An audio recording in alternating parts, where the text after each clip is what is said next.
This is Tall Tale TV, your podcast for sci-fi and fantasy short stories. Of Tyrants and Teakettles by Lesley Herron. Chapter 24, Astragalus.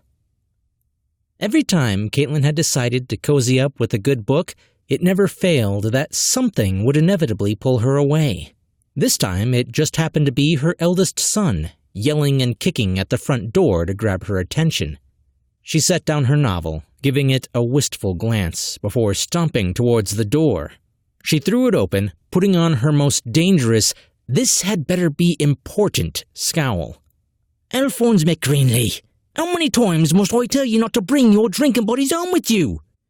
She might not be as tall as her boy, but her fierce nature made even the brashest of men think twice before crossing her.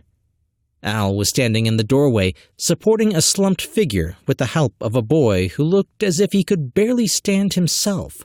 All three of them were soaking wet, despite the clear night. Caitlin stepped aside as her son forced his way in, dragging the body past her. "Sorry, Ma. It's curfew, and I had to get them off the streets. This was the only place I could make it in time." Caitlin shut the door with a snap, sucking in a sharp breath as she decided which infraction to berate him for first. The small three-room structure was barely large enough for the two of them, let alone four. Not to mention the amount of water they were slopping across her clean floors. It wasn't until her son swept an arm across the table, clearing its contents to the ground with a crash, that she regained her composure. "Oi, don't think you're too big for punishment, boy. I'll—" The kitchen, like the rest of the house, was small and crowded. It took some effort, but Al managed to heave the figure up onto the table with the help of his other companion. "Ma, when you left the military, did you get to keep any of the medical supplies?" His voice cut off her idle threats as he shuffled out of his uniform and laid his coat against the back of one of the chairs. Caitlin ran her eyes over her son and could see his soaking wet undershirt splotched with red. "Is that blood?" Al dragged his hand down his face, his skin paler than usual and his hands shaking slightly. "I don't have anywhere else to go." Caitlin's gaze moved from her son to the man sprawled out on her table. On second glance, she could see that the red fabric of his coat had helped disguise the terrifying amount of blood that had been soaked through. The man was still conscious, writhing weakly atop the wooden surface, but his motions were sluggish and uncoordinated. "Under my bed, there's a brown leather bag." As Alphonse ducked into the adjoining room, Caitlin moved to the injured man's side. She put a hand on the back of his head to get his attention. He opened his eyes just enough to make contact with hers. "I need to get a look at this wound, and it might hurt. Is that all right? You're safe now, so try to stay still." Vel grunted his acceptance and averted his gaze once more. Caitlin snapped her fingers to grab Atticus's attention. "You, boy, help me with this. We need to get him flat." Atticus blinked a few times before nodding as he moved to the other side of the table. In his weakened state, Vel couldn't even manage to help them as they gently forced him onto his stomach. He sucked in a gasp through his teeth, but managed to keep from crying out. This wasn't the first massive injury he had sustained. Alphonse returned, holding a large brown doctor's bag. "What else can I do?" Caitlin reached over and grabbed the kit, snapping it open. "Get some water boiling, and then get a new bar of soap from beneath the sink. You and the boy scrub your hands and arms while I get this jacket off him." She fished around and extracted a set of fabric shears. Al hurried to find the tea kettle and began filling it with water. He glanced over his shoulder and smirked. "I don't think the boy will be much help." Caitlin glanced to the side to see Atticus slumped down on the floor against a wall, his eyelids fighting a losing battle to stay open. "What's this about, Alphonse? What happened to you three?" Al let out a sarcastic chuckle as he began scrubbing his hands. "A few hours ago, the Inquisitor's goons show up and tell me I'm being reassigned to traffic duty." "Traffic duty? Me? Can you believe it? 6 years, working my way up, only to be demoted." He scrubbed his forearms with vigor, venting his anger with the bar of soap. "But I had this feeling that something wasn't right, so I decided to stake out to college, and sure enough, in marched these two, looking like they want to pick a fight. I said to myself, this will only end in one of two ways. Caitlin finished cutting the fabric and began gingerly peeling it away to either side. Please, don't tell me you followed them in. The last thing we need is for you to lose your job. Al turned the faucet off with his elbow and began shaking his hands dry. Nah, Ma, you raised me smarter than that, but I figured they might try and get rid of them. Well, not Atticus there, that was a surprise. Caitlin's eyes snapped back to the boy. Atticus? This is the kid genius you were sent to guard? Al nodded. The Inquisitor's pet project, yeah. Well, I'm not sure what happened to make him turn on the boy, but it must have been bad.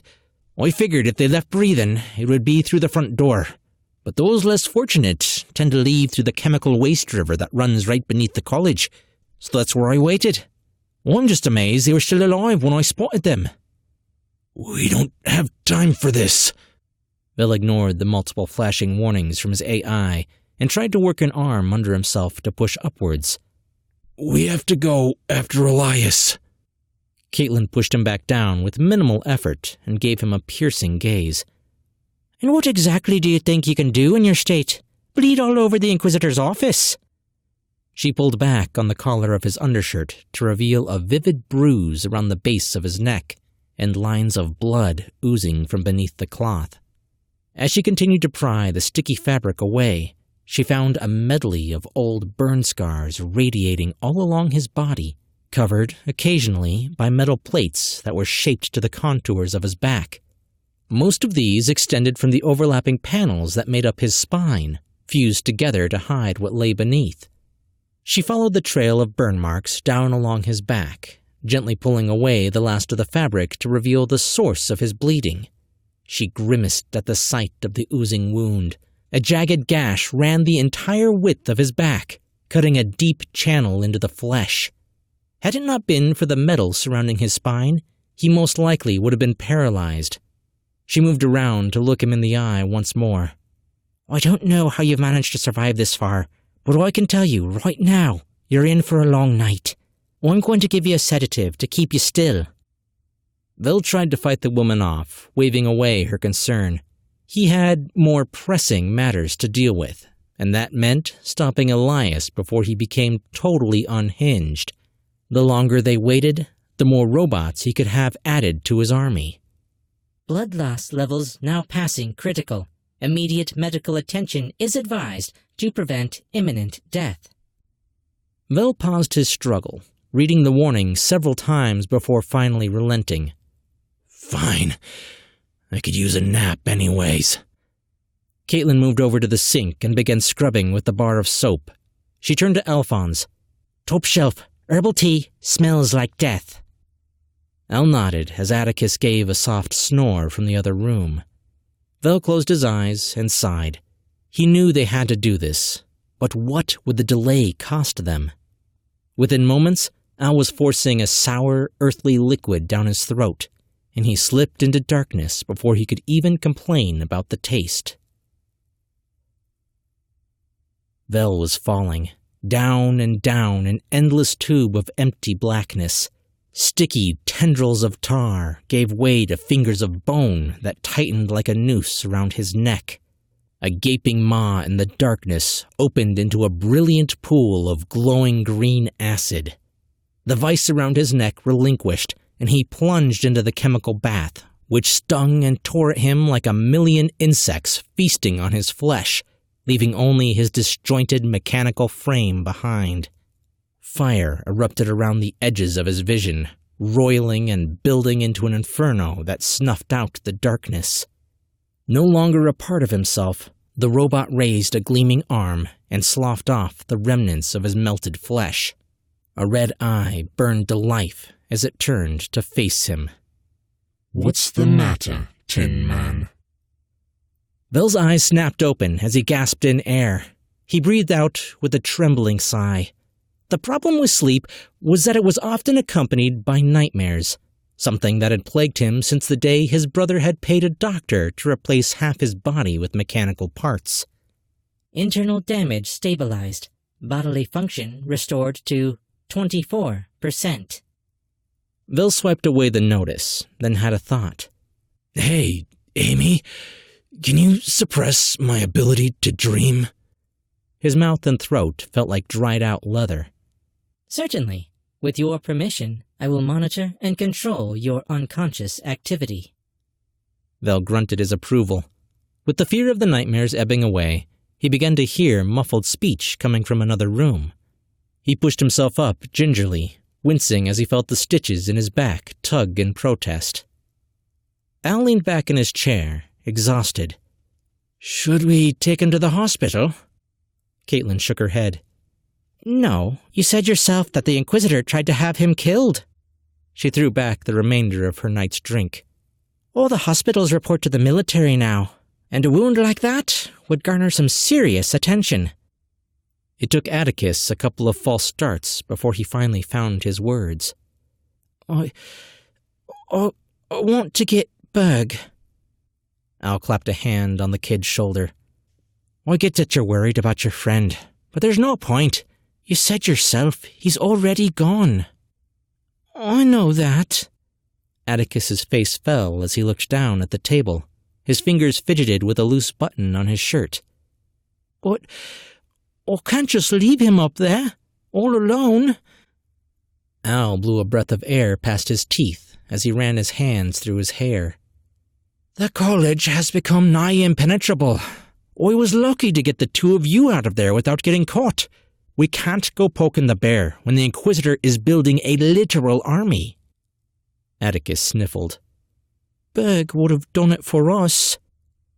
Caitlin reached over to place a gentle hand on the boy's shoulder. Listen, lad. Now's not the time for... The kid's right. Vel gripped the frame of the opening between the two rooms, leaning against the wall and shuffling closer to the conversation. We have to go back up there and get Berg back. He could feel a painful clicking in his throat with each word. Then we have to destroy all the prototypes before Elias can finish. If we don't, nobody is safe. He winced in agony, clenching his fingers tighter against the wall to keep from sliding down it. Caitlin clicked her tongue against her teeth. Oh, is that right? So you're going to go storming the keep when you can barely stand on your own 2 feet? Vel could see where Al got the majority of his looks, as his mother narrowed her emerald eyes in his direction. They had the same stern face, and even the same build. She was an imposing woman, and it was difficult to stare her down, especially when he knew she was right. He relented with a painful chuckle and said, Of course we're not going to storm the gates. Not yet, anyway. If Elias has an army, then we need our own. Al groaned. You're not suggesting what I think you are you? Vel nodded, wincing at the click in his throat. Time to make a deal. Chester's face pulled into a display of mock concern. An army of killer Bergs, you say? He waved his fluted glass of red liquid dismissively. You forget, I've met Berg on a number of occasions. He wouldn't hurt a fly. He leaned back in his chair, his gaze focused on the bedraggled cyborg. Vel pressed a finger into his neck, trying to keep the painful clicking subdued as he spoke. The Inquisitor is using Berg's framework as a base and is building upon it. He's been creating killer robots for years. He just couldn't figure out how to make them smart enough. Until now. Chester brought the glass to his lips, glancing over to Atticus with an eyebrow raised in question. Atticus nodded somberly. It's true. Chester sipped at the remainder of his wine as he considered them for a moment. He pulled the empty glass away from his mouth and set it down on the table.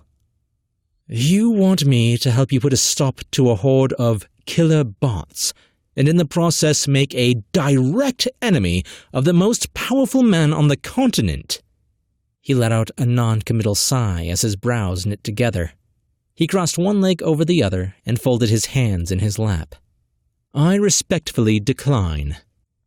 Vel frowned, pushing away from the table. You can't decline this offer.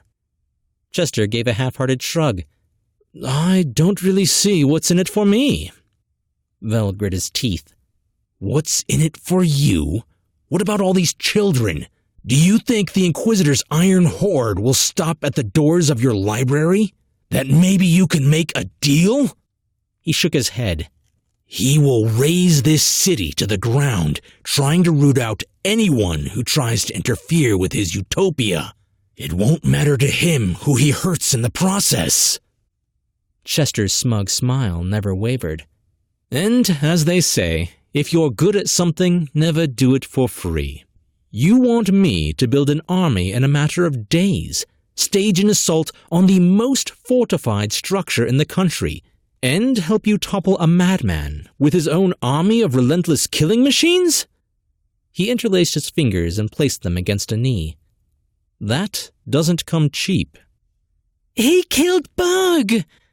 Atticus stared at the man who had been like a father to him, his bloodshot eyes threatening to release the torrent of tears he had been holding back. A flicker of emotion twitched across Chester's face, but he pushed it down and directed his gaze back to the cyborg who sat across the table, barely able to sit upright without the armrest to support him.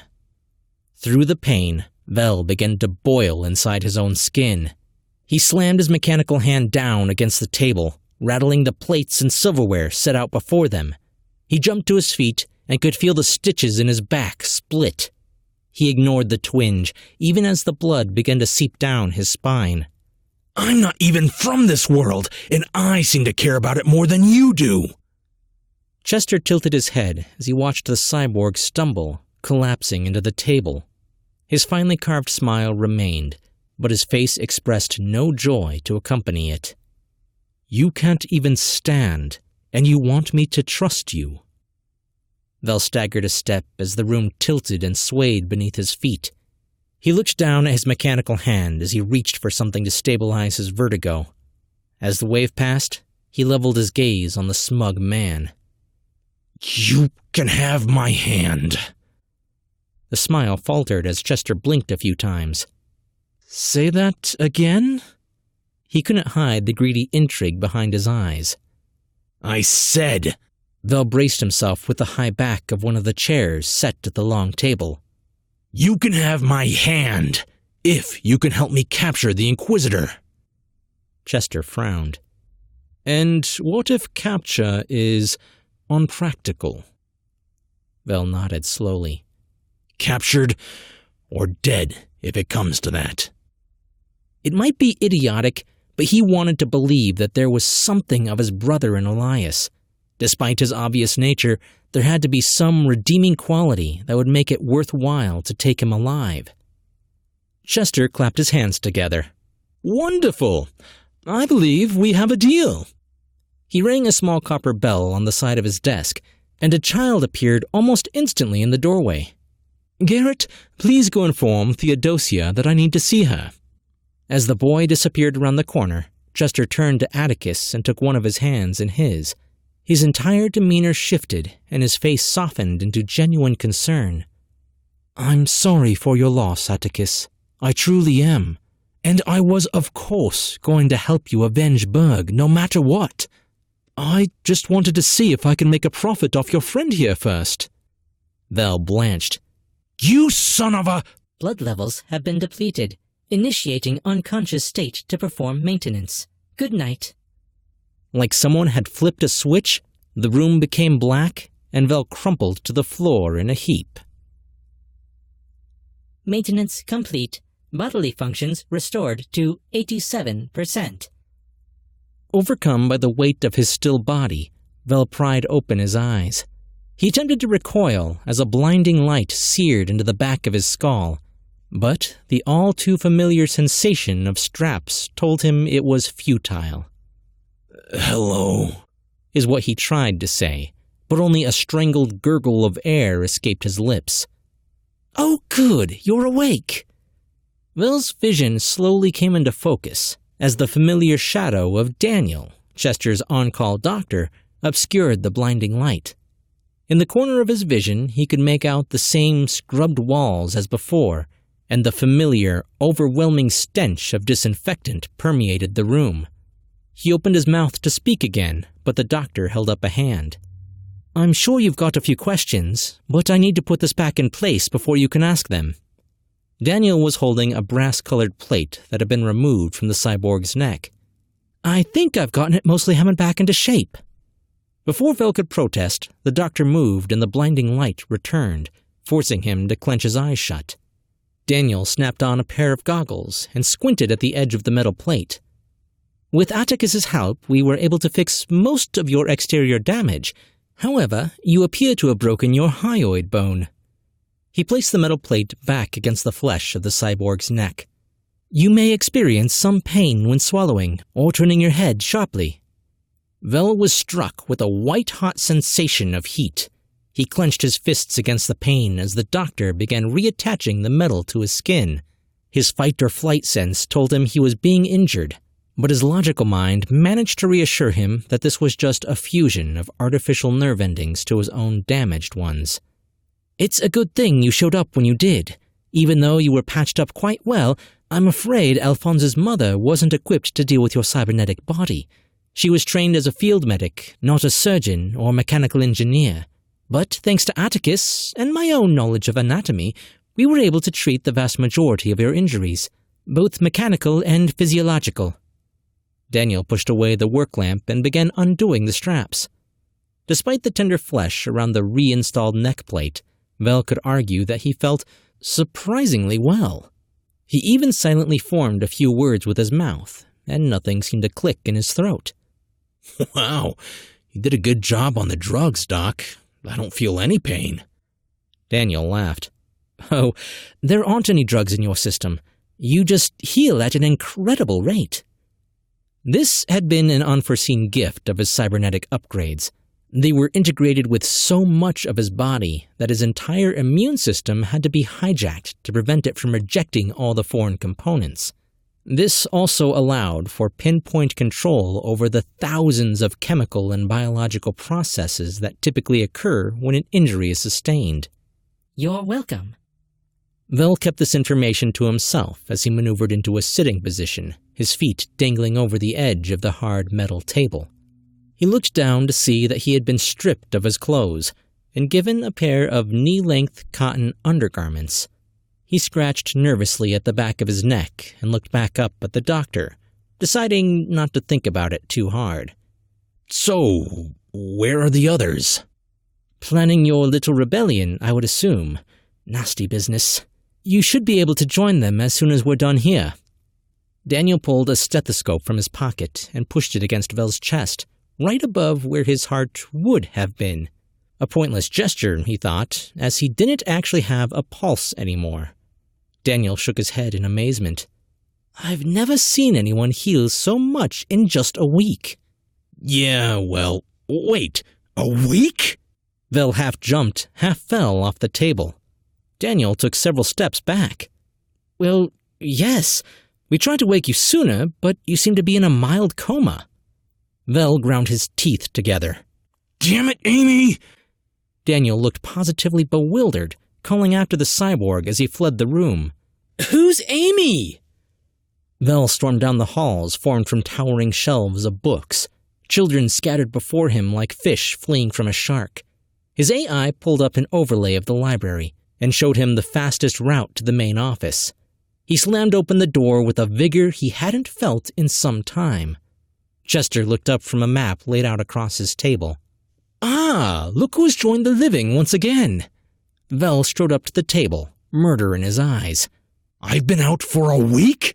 Why didn't you go without me? Every minute we wait is another minute—" Chester held up a hand, cutting off the angry cyborg. He leaned back in his chair, unable to hide the smirk from his features. "Relax, dear chap. Even I can't raise an army overnight. It takes strategy and hard work. We've been preparing while you recovered." He gestured to an empty seat beside Atticus. "To be honest, we're all a little surprised you survived. Mrs. McGreenley has been beside herself with worry." He threw a sidelong wink at Alphonse, who looked a bit put out by the comment. "Now sit down before you collapse, and we'll fill you in." Vel dropped into the seat, crossing his arms with a resigned huff. "Fine. dazzle me with your strategic genius." He listened as Chester recalled all they had accomplished in 7 short days. False rumors had been spread of new taxes and earlier curfews. Misinformation was distributed about a drought in the farmlands to the west, and that the Inquisitor was planning to let the lower classes starve when the shipments stopped so that the wealthy would survive.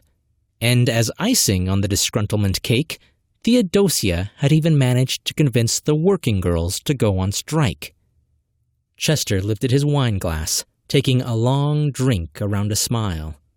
So, of course, the populace is now a powder keg, waiting for a spark. They picket the college entrance 24 hours a day. He paused between sips.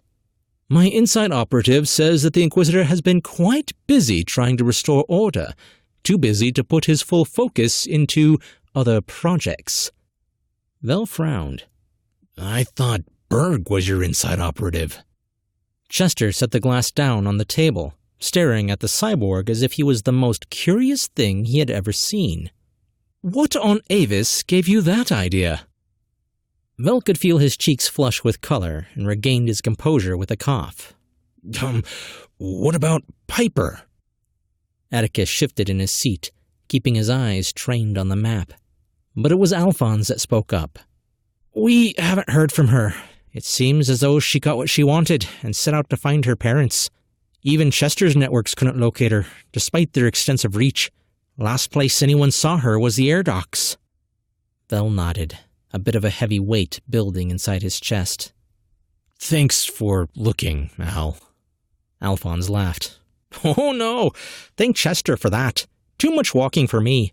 My contribution to this ridiculous plan was to go back to the hangar and loot anything useful.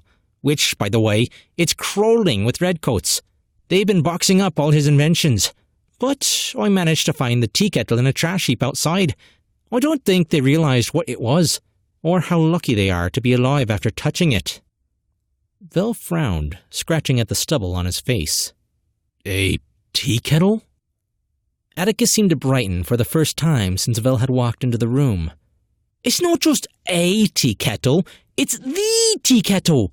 Its main body is constructed of a tungsten-based fiber-reinforced superalloy composite, making up not only the inner shell, but also the internal turbine blade, allowing for an increase of the maximum temperature by over 200 degrees Celsius during combustion when introducing the oxidizer and refined liquid kerosene. I had to create a secondary shell that incorporated an underlying honeycomb nanostructure to prevent critical failure from possible buildup due to the restricted size of the nozzle, but it allowed an increase of outward steam thrust by 274%. As Vel sat there, his mouth hanging open, Amy began visually reconstructing a rough outline of the device based on the descriptions that Atticus continued to rattle off. Soon he had a heads-up display of a cross between a space shuttle and a copper teapot. "You built a tea kettle with the thrust capacity of a first-stage booster rocket?" Atticus tilted his head. "What's a rocket?" Alphonse groaned. "He built it to make the world's fastest cup of tea, and it's terrifying is what it is. But I figured we could find some use for it." I let out a heavy sigh, looking around the room as if the thing had ears and was coming for him. Chester chuckled as he thrummed his fingers against the table and turned his attention to the cyborg.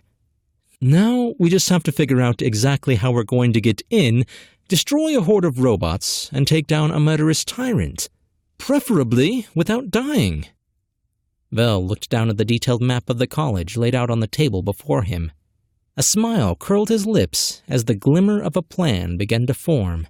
He nodded as he looked up to Chester. "I think I have an idea."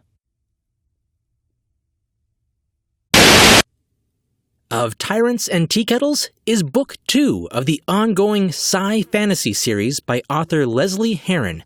Join us as the adventure unfolds, with new chapters releasing every few weeks. "So, if Alphonse is willing to go to the east side over there, and we can maneuver some of the populace to this side, we should be able to redirect enough enemy attention to allow for an egress point right about..." Vel! "What?" "I am finding it hard to concentrate with you in your current state." "What's that supposed to mean?" "Please go put some clothes on. You are horrifying to look at." Oh, don't listen to him. You're fine just like that. Keep going, my dear. Theodosia! What? I may be old, but I'm not dead. Yeah, I'll be right back. Excuse me for a second. Tease.